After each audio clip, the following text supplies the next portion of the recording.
his time is all uniform. That means he can materialize things instantaneously, anywhere, anytime. So the space and time question got tossed out of my thought process immediately. I felt completely insignificant. I felt my arrogance in terms of my abilities have gone out of the window. My capabilities have gone out of the window. I felt completely, humbled, privileged, honored to get that vision and also the answers to my questions. From then on, I said, like, oh, people have to realize this. People have to see the magnanimous size of him. If somebody can get the same vision as I did, their life will be completely changed. And I stopped asking questions. And after that, anything that I want, all I would do is put a prayer, say a prayer, and leave it to him and think how things will materialize. They would materialize phenomenally in my life. And some of the experiences that I had shared the other time, I'm just saying it again here.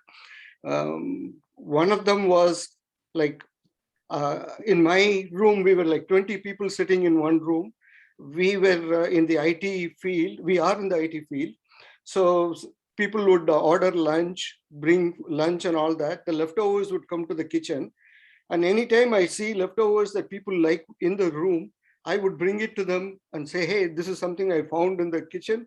I thought you would like it. I would bring it back. This is just a service. That guy would appreciate it. One day I saw 2 Diet Coke sitting there. I brought it to my station. I said, like, hey guys, if anybody wants, you can have a Diet Coke, left it there. 1 week, nobody touched it. I said, like, this is weird because these guys would scavenge food like left and center. I'm leaving this for the whole week. Nobody picked it up. And today I'm going to have one of this. This was a thought I had. As soon as I took my lunch back, somebody called and, hey, Shekhar, can you help me with one particular small task? I said, like, sure. I logged in, did the task. As I was doing the task, one guy walked one side, picked up one Diet Coke. Another guy walked up this side, picked up another Diet Coke, and both of them took the Diet Coke away. It was like 2 minutes into my thought process. I said, like, what the heck is happening? I looked up and said, why are you doing this tamasha with me? This is a small request that I had. Nobody was taking it. I thought I can have this for my lunch. Now you take it away. Okay, this is your kingdom. You can do whatever you want. I will subject myself to the happiness. Let me go heat my food in the microwave. I went to the kitchen, put the food in the kitchen, a microwave, and hit the button. As soon as I hit the button, I turned back. There was a guy who was walking there with a fresh lunch box, and he opened it up. He took a from Coke Zero because that is my favorite.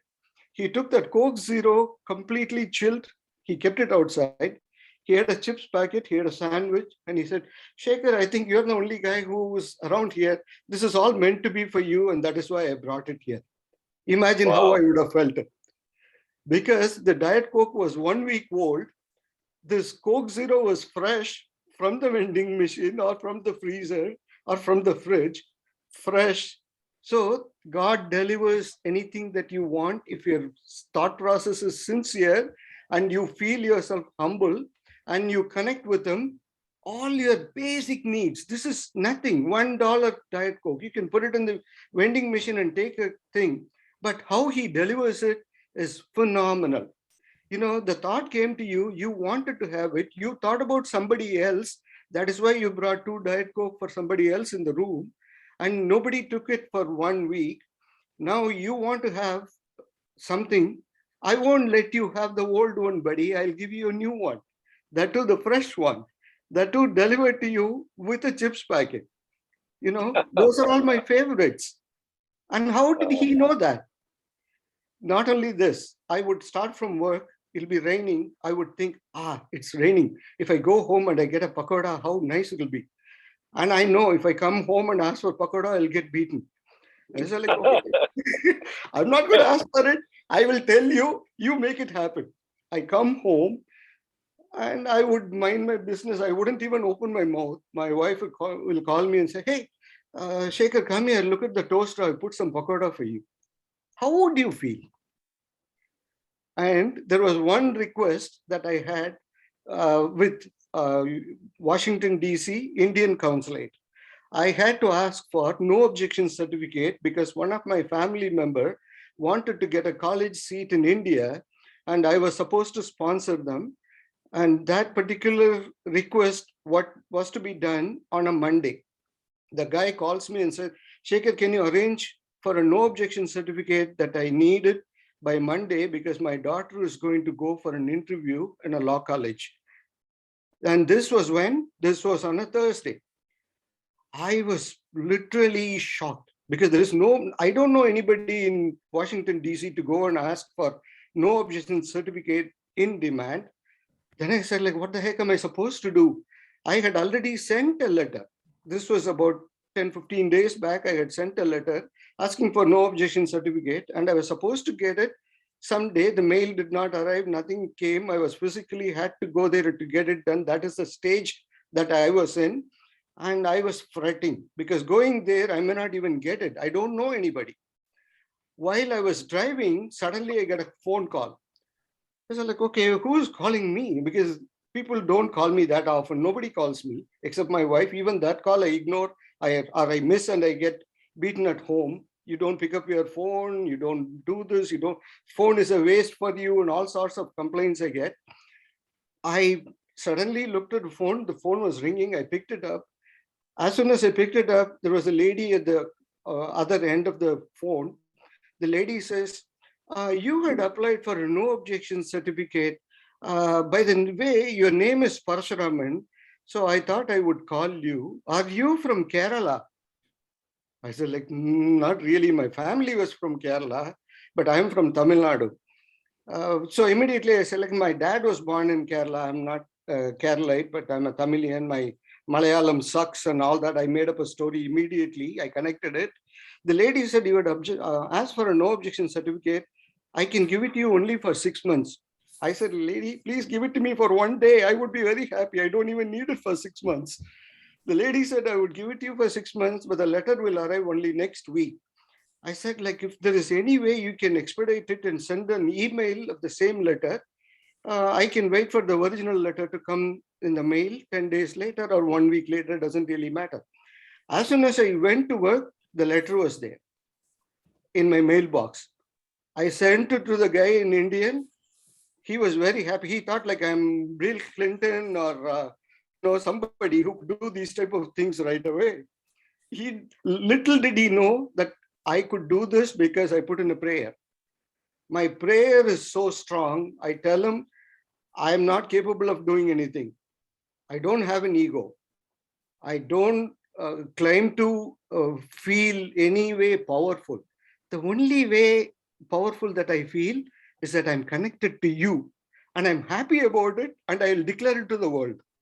I'll declare it to the world, I am your servant. I am smallest human being. I have doctorate and all that. I can toss it to the dustbin any day. Those things qualify nothing for me. But then people will listen to me when I say I have a doctorate. People will think this guy is educated. So at least give him 2 minutes of the time. And all I will do is how I pray. When I pray, I tell the God, I don't qualify for any of these things, but it is your mercy. And if you think my prayer is legitimate, please make it happen. If it is not legitimate, I won't even come to you to begin with because I'm literally scared of making any illegitimate prayer or request or anything. And whenever these type of things happen, I either cry because the mercy is so powerful, because I don't qualify for any of these things and you still make these things happen. What do I do? I feel powerless, but then thankful. So that kind of a mentality or the mental frame I invoke, and I say, because of you, things are happening. I'm just an instrument. I'm just a screwdriver. Tell me which screw to screw. I will screw to the best of my ability. That is all I can do. Anything else, if I take fantastic. Yeah, if I take anything as a credit, I know what is going to happen because my life has been on a scenic route, to tell you honestly. I have done things that I should have done very easily, never came to me right away. Anything that was really difficult was given to me as a boon, as a blessing. So I feel really blessed in terms of connecting with him and getting all my requests or needs met. Not that I am a millionaire or a billionaire, I don't even ask for it. I'm a happy person. If I want anything, I just put in a prayer. That's it. And he will ensure whether this is a application to be vetoed or is it something that he is going to grant. And if it needs to be granted, he grants it right away.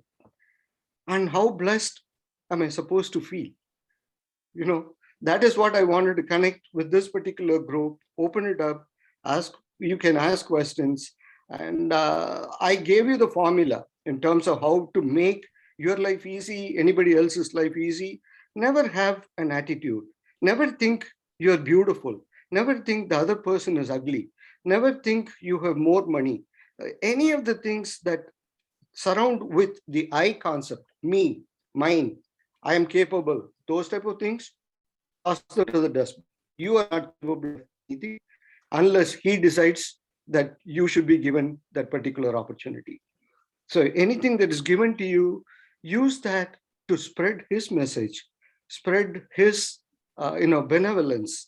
Tell people how incapable you are. If you think you're capable, it doesn't give you any credence. You are not capable of even an iota, because the size and dimension that I have seen taken out of my body away and in the space, I qualify nothing. It's almost, if I say I'm a dust, even dust has a dimension. I don't have a dimension. So what can I do? I cannot even see. If you look at it, I have a hair in my hand. I cannot move one hair independently on my own. This is my body, my hand, my hair. I'm supposed to move this on my own. I cannot do it. That is a capability I have. What can I accomplish on my own? So everything is given to me, everything comes from him. So if you are qualified, keep yourself humble.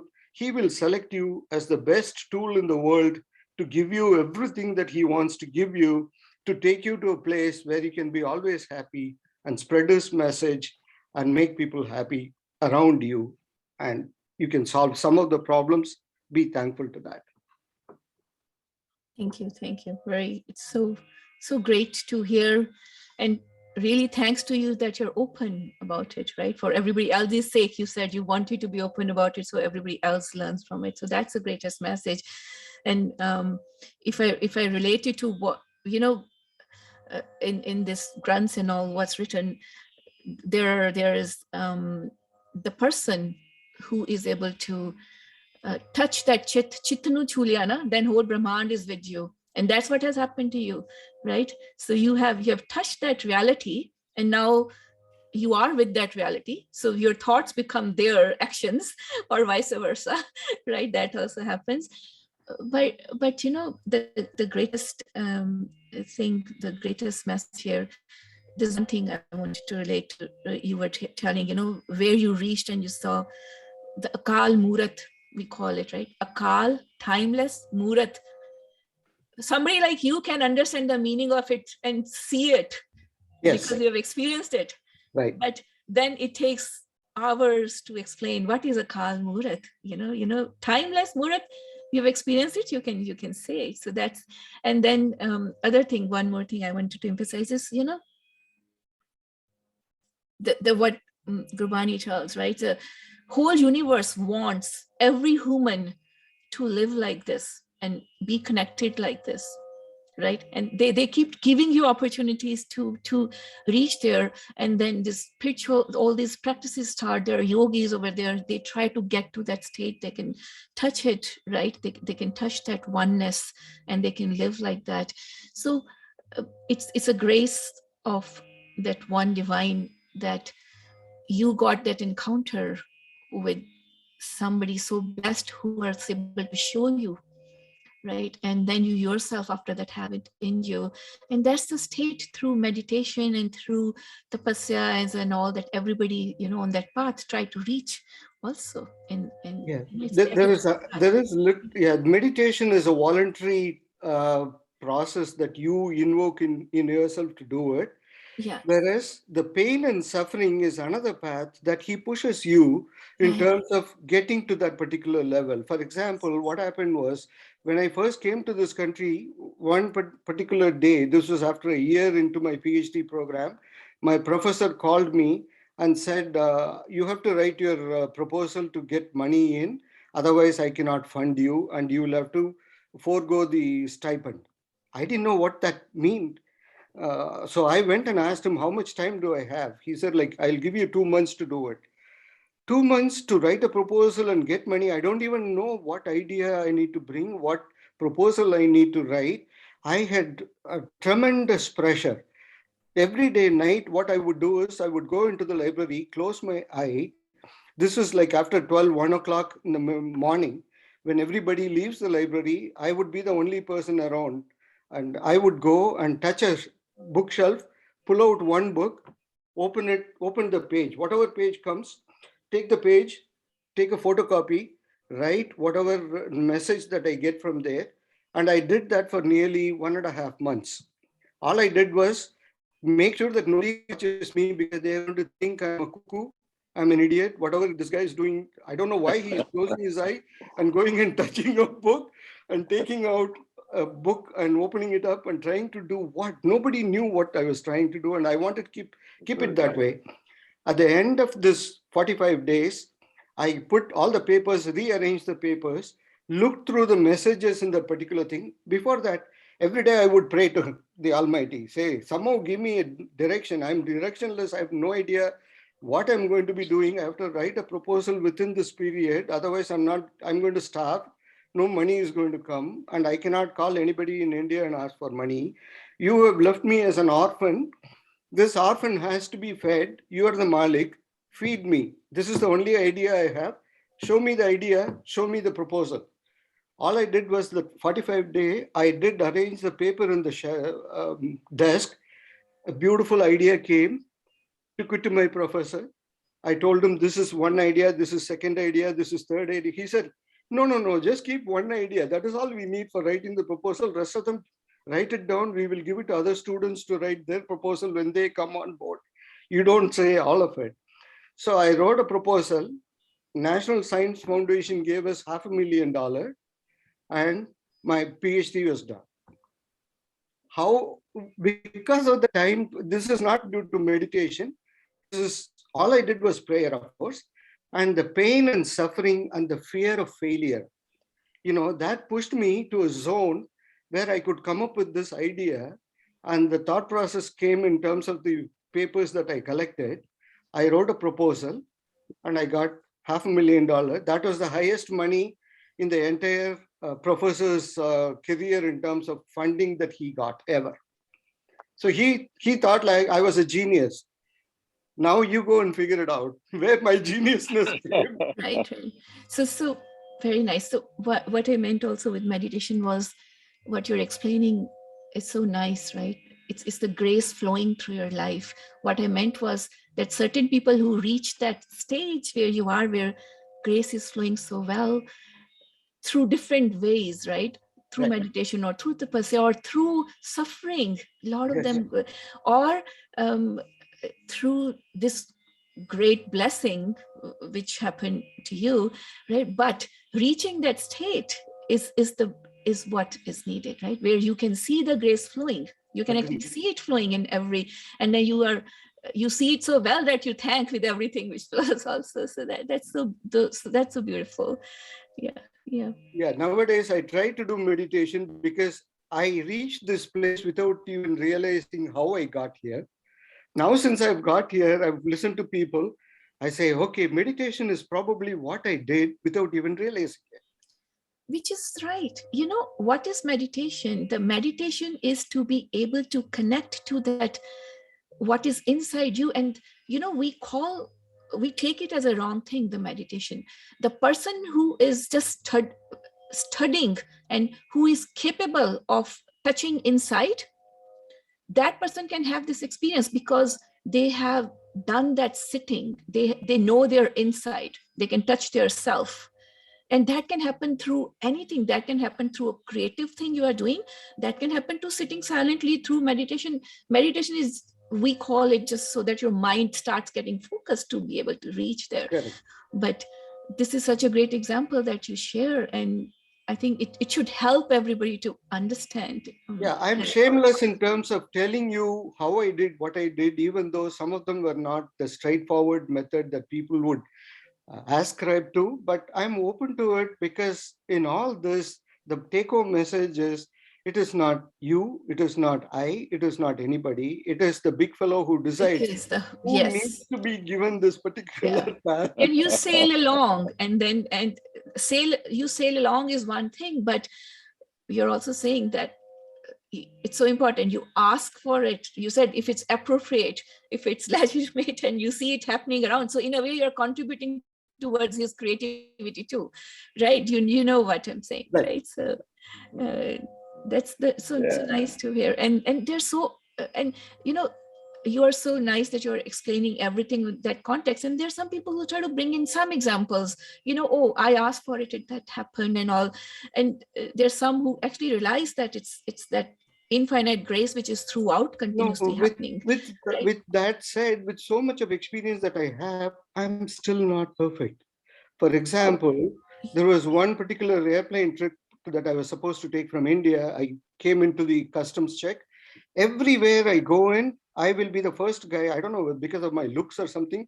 They say, sir, the number popped up. You need to go on a separate line. We need to check you thoroughly before we can put you in.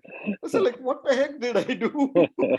And this was in India. I know if it happens in anywhere else, I would say okay to it. This was Chennai airport. I was just getting in. I didn't have any whole lot of baggage. I just had a Pullman. And I thought I would just take it, put it in some place, and I don't even care. I want to sleep in the plane. That's all I wanted to do. This was a very short trip that I took to India. I came in, the customs person said, sir, step over the line. We need to check you. I said, like, are you going to do a strip search? I was so mad. I said, like, do you want me to do a strip search? I'll take my pant right now off. He said, no, you don't need to do all that, sir. And I was very angry, to tell you. But then also I said, like, why are you testing me in these type of frivolous tests? What the heck did I do? I just need to put my bag in the cabin baggage and sleep. That's all I needed to do. And you're not even letting me go peacefully with these type of things. They let everybody go. And in India, what happens when everybody gets into the plane? All the cabin baggage, everything is filled up. You don't have any space to put anything except you've got to stow it under your feet.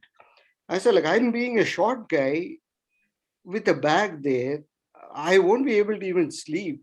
And I was feeling really mad. As I came into the plane, over my seat alone, there was a cabin thing that was closed already. I thought, okay, somebody already put everything and they've closed it. So there you go. I don't even need to check it. And I tried to open it. It wasn't even opening. Then I asked the flight attendant, can you open this particular thing? I want to check if there is any space to put my bag there. He said he was trying to open it. He couldn't. And he gave a huge bang on that particular door. It flew open. As soon as it opened, I looked at it. Nothing was there. Immediately, I felt ashamed because the big fellow said, why are you running like a rat? Wait at the last minute. I have saved everything for you. You can take your time and go and put your bag there. Nobody can take your space. The door was jammed, so nobody could open it. Nobody could see it. I felt literally ashamed. I said, like, profound, apologies to the big guy, heart of hearts. Nobody would know. A little bit of a tear came to my eye. People would have thought, like, why is this guy crying for putting his suitcase in cabin baggage? So these are the level of detail that he takes care of you if you connect with him. I think that's nice way. That's a great activity, Lina. You continue. I think Atharji may have some questions because Atharji loves time and space. So if that's okay, please continue. Yeah, well, it's a consistent with the overall spirituality and the science of space-time tells you. So what Dr. Shekhar is saying, it's actually following the actual laws of the universe. And the reason it's following those laws of the universe, because the inhibitants, which are our thoughts, body, and mind, those I call them relative realities, which happen in space and time. The relative realities which change with time and space are not the realities. They are, we call illusions of Maya. Right. So these experiences that are happening to Dr. Shekhar and others who have realized these experiences are happening because the inhibitors, the mass, space, and time, and the mass here I compare with ego, I is the mass. It has gone down to zero. So now when that goes to zero, the thoughts have gone to zero, completely meditative process. That's the real enlightenment. Even the real light that comes from a bulb is not zero mass. It has frequency and it has energy, and energy is mass. So the real energy, which is timeless and massless, is actually the consciousness when the mass has gone to zero. And that is not a measurable thing. It's only a, it's there, it's the reality which is always there as oneness. We call oneness, consciousness, whatever. It's not measurable. And it's not even experienceable, because it itself is what it is. Even the experience is relative, and thoughts are relative. So this kind of stage, for that to happen, is when you have no thoughts and no expectations, no demands, no prayers for anything. Even prayer that demands something, even an objection letter, or even a, let's say, a dust particle, that itself is kind of an telling God, hey, you are not giving me what you should be giving. It's an insult to God. Asking for a particle of dust is telling God, hey, God, we don't know what you have to give me. So better hear my prayer. I want this, so give it to me. That itself is an insult to God, because it has to be total submission, that whatever you are giving is perfect. And when that happens, these experiences start happening, because now even if you got a dust particle, you will think you got the universe.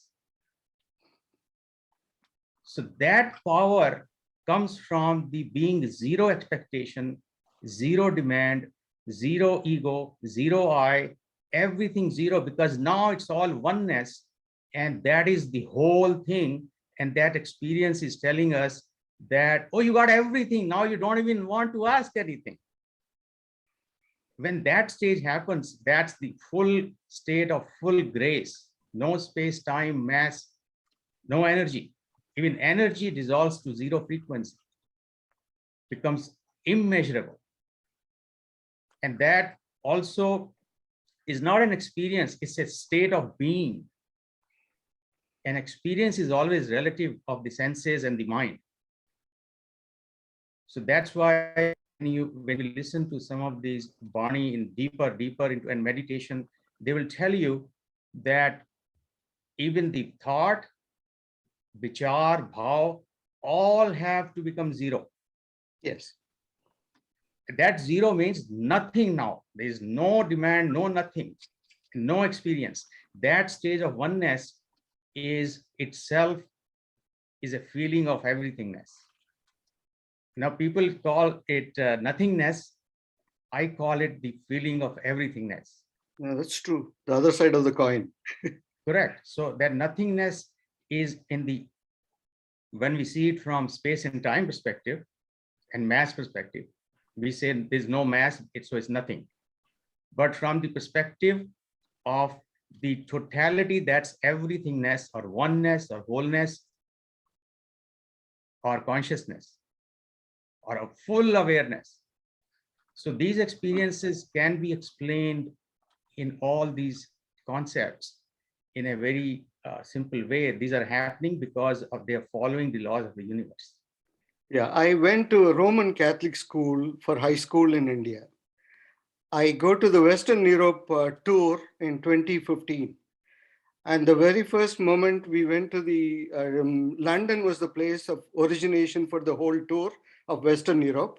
The tour guide tells us, by the way, I have a bad news for you guys. The Vatican is closed. I felt the main reason why I go to Italy is to see Vatican because I went to a Roman Catholic school. We have been told so many things about it. As I was disappointed, I told my wife, okay, my Rome trip is trashed already. So we go all the way. We go to Rome. I'm just trying to condense the story a little short. We go to Rome. They have a local tourist guide who knows the Italian and also the language in terms of English. The lady gets in and said like, oh, you guys are so lucky. Today, the Vatican is open only today. I said like, really? Really? And that particular time, Italy was so hot, I had a shorts. I didn't know I'm going to go to Vatican. I was thinking I'm going to roam around Rome and they're not going to take us to Vatican at all. I go to the quadrangle and they look at the dress code. And the dress code, they say, sir, you have to stand out of the line. You are wearing a short that is inappropriate to go into Vatican. I say like, why me again? You know, this question comes up again and again. Why me? Okay, there is some plan here. I don't know what it is. Let me go. Because I've come to that mature thought process now, having gone through so much of this type of experiences. My daughter was making fun of me. Daddy, that lady has a bandana. Can I ask her? I can get that and you can wear it as a lungi and go inside. I said, like, no, I don't need any lungi. I'll go the way it is. Just watch. And it was very bright, sunny day, hot. Suddenly we hear a thunder. It's like, what the heck is, there's no rain, there's no cloud. Few minutes later, the clouds move in and there is a little bit of a drizzle that comes out. The checkpoint, everybody was running helter-skelter. They didn't care about what dress I was wearing. I was let royally inside. I went inside. I prayed to all the deities there. St. Patrick is the presiding deity there. So I knelt down, prayed, because Catholic school, they teach us, and I don't believe in any religion. I'm a Hindu by birth, but I pray to every god. So I prayed. I said, like, thank you, you let me in. First of all, you gave me, your thing was open, and they didn't even check my dress code. And look at the thought process. Immediately the thought came, I must have been a peon in your home long time back. Maybe you selected me and you wanted to show light, drama, action, rain. Let the hero come in, you know. I was telling my wife that he must have thought, this is my hero. How do I introduce the hero to you? Okay, wait, I'll show the lightning. I will show the thunder. I will pour some rain. Let the hero come in. Let him pray. I was just, this is my own way of exaggerating the story. I did that. It rained for 25 minutes that we were inside the cathedral. When we came out, the rain stopped. It was cool breeze. I no longer had to complain Italy was hot. For the rest of our stay, for 3 days that we stayed, we went in different places. Every place was beautiful because every place the cloud followed. So I thought, I must have been really a peon. I must have done a good service to him. That's why he's taking care of me in this life. You know, I had to come up with my own way of explaining things to my wife and daughter. I told my daughter, I didn't need the bandana to wear a lungi to go in. Did you see the drama there? How he made me come inside? Nobody checked my dress. Nobody did anything. And I had the privilege of getting into the cathedral. I prayed. And it was a beautiful trip for us, memorable. And I can tell the story to anybody else now too. So do you happen to have any bad experiences? My life is full of bad experiences. No, now. now I don't even look at bad experiences because I that's don't. the thing. This is the thing. The attitude and the state of mind you have, even a bad experience will sound to you like a grace. I will look for another miracle to happen there. That is what I will look for. Any bad experiences that comes into my life, I look, okay, now the tamasha has started. Let's see what this thing turns into. It must be it. I go and stand in a huge queue in an airplane counter. And I think, okay, I'm not going to even make it to the plane today with this type of crowd. Suddenly the lady will come and select me. Okay, from this man onwards, form another queue. And I was let inside immediately. Wow. It's like, okay, thank you. I just pray and say, thank you. You showed my miracle to me. That's all I need. That's why I keep saying my life is blessed. Yeah, and What it else is can I say? because you are in that state of mind where nothing bad can happen, because your state of mind will accept that as a beautiful event. Yes. And I come up with my own stories, a little boastful when I said light, drama, action, and all that. This is just to make myself feel happy. Okay, the miracle had shown in my life. How can I feel happy about it all through my life looking back? Looking back, I think, oh my God, he gave me such a nice, invitation into cathedral.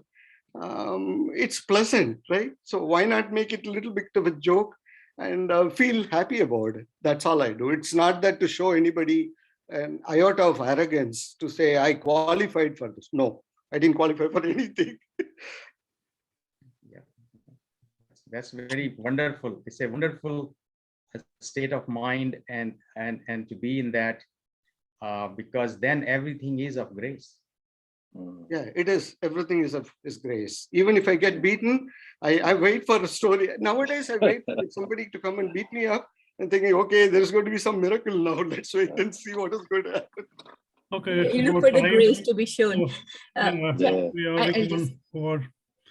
So, Lina, what do you want to say about Leela ji, yeah, thank you It so much is- for continuing the discussion Thank you and very much. offering the time Yeah. for everybody to join. Sure. I would just want you to make a comment to Dr. Shekhar. Is like, you're living a life watching his Leela, his drama. That's what your life is. So nice, very nice to hear you. Thank you. Thanks. Thank you, Lina. Thank you. Appreciate it a lot. What do you Thank want to do you. for the next week? Lina, you have any thought? I wanted to find out if we should go with Japji Sabji or Raz Sabji. We can just, because these are the folks who are mostly there, right? So we can find out. We should start Bani, another Bani, right, to talk about, and these discussions will keep happening.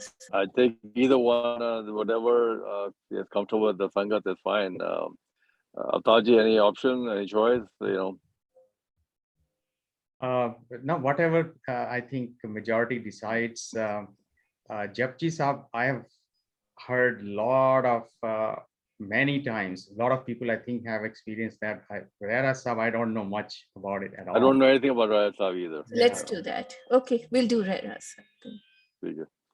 Shekhar Bhai, you're always welcome. Everybody is welcome. Thank you so much for sharing your beautiful journey with us. It's a priceless gift when somebody has had a direct experience. That is what we ask in universe sometimes, saying, Babaji, help us, because it gives us more trust and faith in the creator, because it's real life samples like you who have had the experience, with Avtar Bhai, who's been talking about time and space and sharing his vision. Now here are the two souls whose answers of time and space kind of seem to merge into nothingness or into everythingness, I guess. Yes. And it helps. It really helps to get that more. And there was no not sandustiki milli. What's the word? Not shanti milli. It's gives you more trust and faith. What's the right word, Punjabi? Faith, what Punjabi I don't know. Prosa, right? Prosa milna ho jada. It gives you more than that. Yeah. We'll talk more. Okay, ठीक है. हाँ जी, Prosa. Prosa, ठीक है. Thank you. Thank you for the opportunity. No, Shekhar. Thank you so much. God bless. Thank you so much.